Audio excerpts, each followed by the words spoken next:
Well, let's cross to Cape Town now, where our reporter Lester Kiewit is standing by. Lester, it was the Deputy President's maiden question and answer session. How would you describe the mood in that house this afternoon?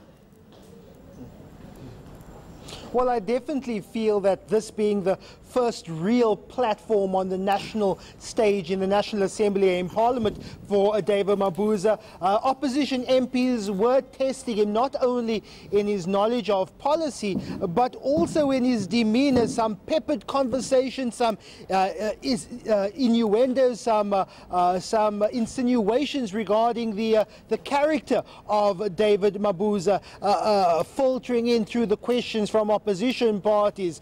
So it was really an opposition bench that really tried to test David Mabuza.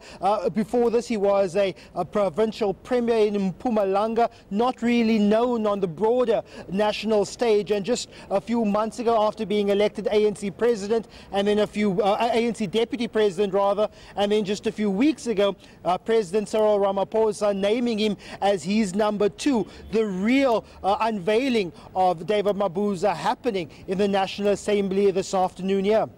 How was his demeanor as he answered those questions?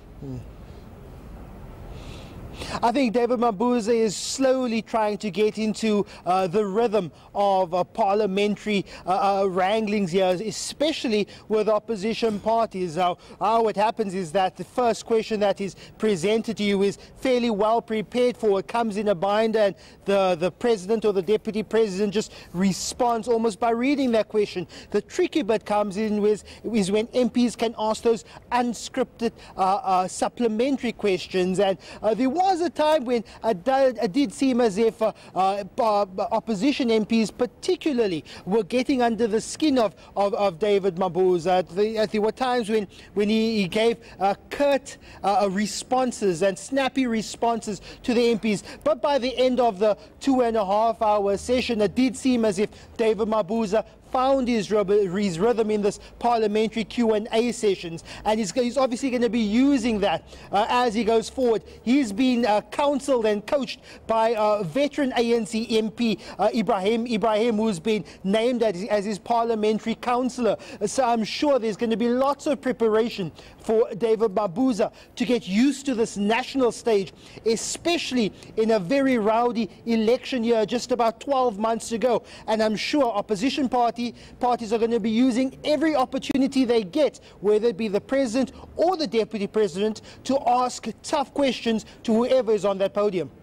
Well, David Mabuza's boss, Cyril Ramaphosa, was not obliged to make him the leader of government business. That could have gone to any other senior member of the executive. That has happened before during Thabo Mbeki's time, for example. But looking at his performance today, did he strike you as the kind of person who will hold fellow members of the executive to account, but also who will have the respect of opposition parties?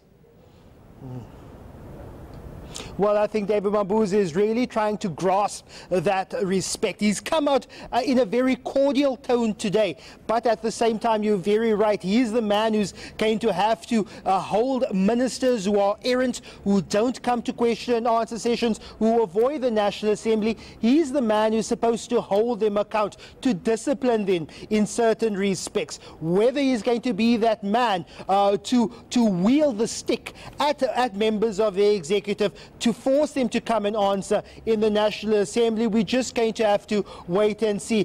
But it does seem as if that David Mabuza has a very good rapport with particularly ANC MPs. He is their party's deputy president. And while one would say that there was at times heated discussion between David Mabuza and members of the opposition bench, I do think that the opposition will yield to the respect of the office of the deputy president and afford David Mabuza that respect in order for him to do his job as leader of government business in Parliament. Lester Kiewit, that's where we're going to leave it for now, reporting to us live from Parliament.